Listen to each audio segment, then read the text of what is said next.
One potato, two potato. This book is so cool. Guten gardening, everybody. Well, I'm super excited to be outside of here. The birds chirping.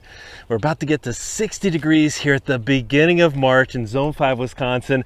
And I've got another potato tool for you, but this one's a little bit unique, a little bit different. You know, a couple weeks ago, I put out a video where I talked about the importance when you're picking out your potatoes to grow for the upcoming season, the importance of understanding potato dormancy. And I'm going to put a link to that video in the description, and I'll also put our 5% coupon to Wood Prairie Family Farms in the description as well, so you have access to that. But today, well, I've got a book, and it's not a book about potatoes that you might think would provide a ton of information, because it's actually a recipe book, or a book with 300 recipes from simple to elegant. Now that sounds really straightforward, but this may be one of the coolest books about potatoes that I've found, because yes, there are hundreds of recipes in here for different ways to prepare potatoes. Now, I don't know about you, but when I think about eating potatoes, I typically have 4 or 5 different methods of preparation.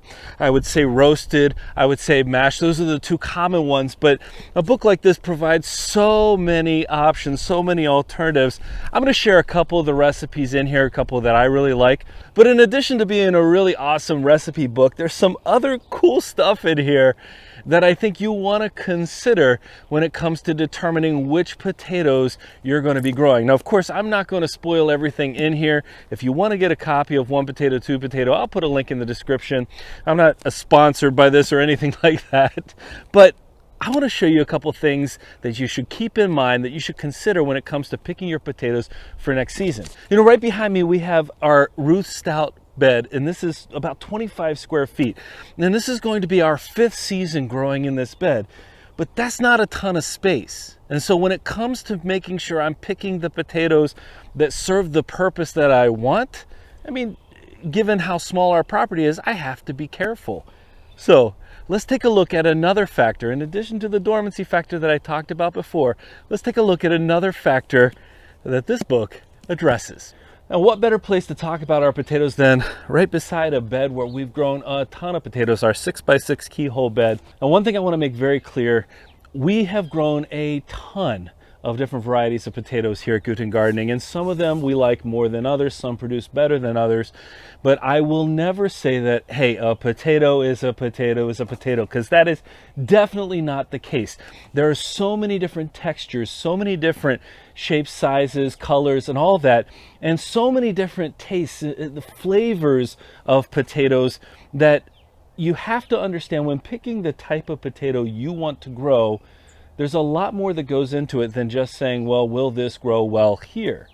No, if you're looking for a potato that should be mashed, if you're looking for a potato for your soups, if you're looking for a potato that should be baked, if you're looking for a potato that you want to really hold solid for a good potato salad, then choosing the right starchiness or the right starch level in your potatoes is important. And that starts with picking potato varieties that have the starch content that you want for whatever it is that you're trying to prepare. Now, I'm going to show you a few excerpts here in the book. Again, I'm not going to spoil the whole book. If you want to see all the details, you can get a copy of One Potato, Two Potato. But one of the things that they address here is that the most common high starch potatoes are potatoes like russets, or some people call them Idaho potatoes. Well, we've grown russet potatoes here, and we know that those higher starch potatoes are going to be potatoes that are really crumbly when cooked. And if we put them in a soup, they're going to absorb the liquid from that soup.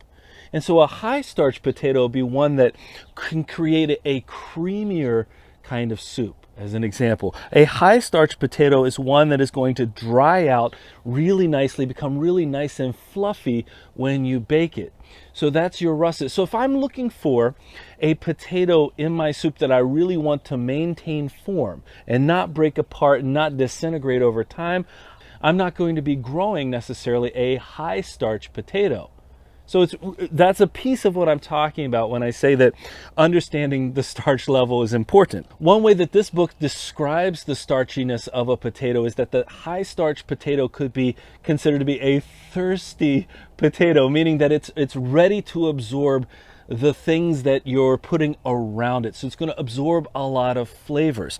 Now, compare that to a low starch potato. I'll give you a great example of that. Our Purple Magic Molly potatoes, those are a low starch, you say a waxier potato that really maintains its shape. So if I cook that Purple Magic Molly potato, even if I put it into a soup, it wouldn't absorb as much those other flavors. It wouldn't be a delivery device for those other flavors. It would maintain its own. And really, it has its own nice flavor anyway. So that's something to keep in mind. Those low starch potatoes have a higher moisture content. They're denser, and so they don't absorb the liquids, the moisture, etc., like those high starch potatoes. All right, let's keep this conversation going beside the original green stalk, where we've also grown quite a few potatoes over the last couple of seasons.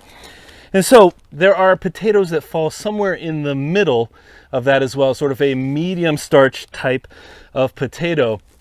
But I think the important thing to keep in mind here is it really does depend on the end purpose of your potatoes. If you love mashed potatoes, then you want a higher starch potato.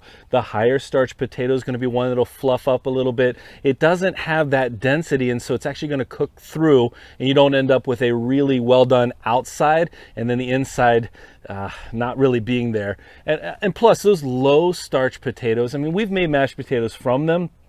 They just tend to end up lumpier. And so if the texture is not exactly what we'd like. You can find different varieties of potatoes that fit each of these starch levels. And so I think if you're somebody who loves mashed potatoes, you grow more of the starchier varieties. If you're somebody who likes potato salad, you like roasted potatoes, that type of thing, then you grow more of the lower starch varieties. Now, by the way, as I said, this book is a cookbook, but the people that put this together reached out to many culinary experts, potato growing experts, and they admit that potatoes are their thing. And for us here at Guten Gardening, you got to know that potatoes and sweet potatoes are two of our primary crops. They're our thing. So when we can find a tool that's going to help us use those potatoes in hundreds of different ways, and it's a book where we can learn more about a crop that we love, learn more about preparation techniques, well, this is something really interesting and useful to us. You know, also in this book, they have these potato principles at various points in various sections of this text. One where they talk about ways to make perfect fries. And it's not just about the cooking time or the cooking temperature. There are suggestions in here to help you understand the best way to get the potato itself ready before you start that cooking process. That's fantastic. They even have a principle about massaging a potato for best results when it comes to eating a baked potato. And this was so simple, but a really smart idea in our opinion. Really, if I eat a baked potato, when I open it up and I pull out a big chunk, what am I usually going to do? I'm going to mash it up a little bit and then eat that mashed up piece. But this principle says that if you just, in a folded towel or a pot holder, firmly massage the potato, you break up the flesh without cracking the skin, then you've basically done all that work ahead of time. And when you open up that baked potato, it's ready to go. That's just so simple, and it makes so much sense. Now, in addition to potato recipes, and I'm going to show you a couple of them from here so you can get an idea of or a feel for the way they lay out these recipes, which I also think is unique and very cool. There's also a couple of recipes for spreads that go well with a good baked potato or roasted potato.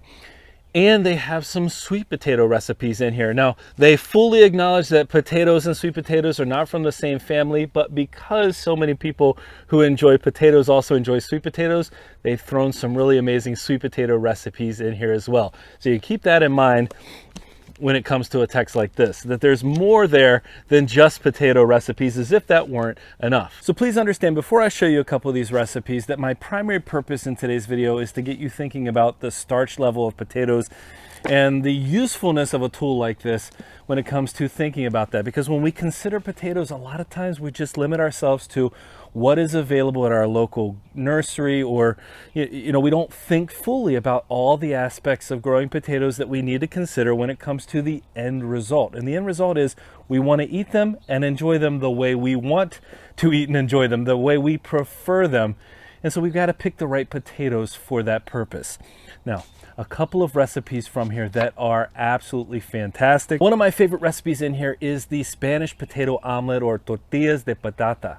And I will tell you that when we were in Barcelona a few years ago, we had tortillas de patata a couple of times for breakfast because they were so good. And this is a really simple recipe. And actually there are a couple of variations here. Really simple recipe, very delicious. And I said earlier that the way they handle the recipes here is a little bit different, I think, than a lot of other recipe books that we've had.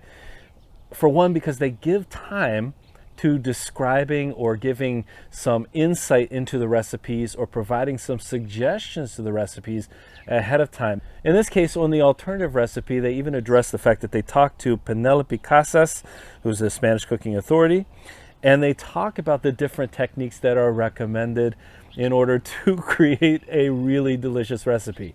This one is fantastic.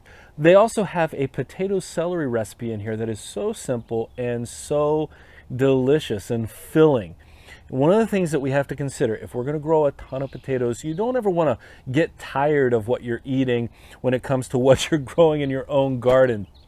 And so finding different ways, even the simple or even some of the fancier ways to eat them in a book like this, is going to be a big difference maker. Again, I'm not saying you should go out and buy this book right away. We found it useful. It's a fantastic read no matter what, and there's so many great ideas in here, but you probably should consider the end result and what you want to do with your food before you start growing it. And this is another way to help you when it comes to picking out the best potatoes for your space and for your taste.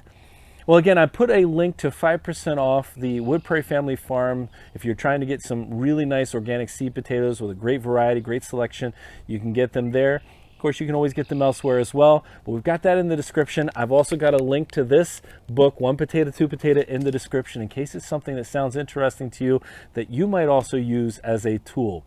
Well, we hope you found today's video useful and informative.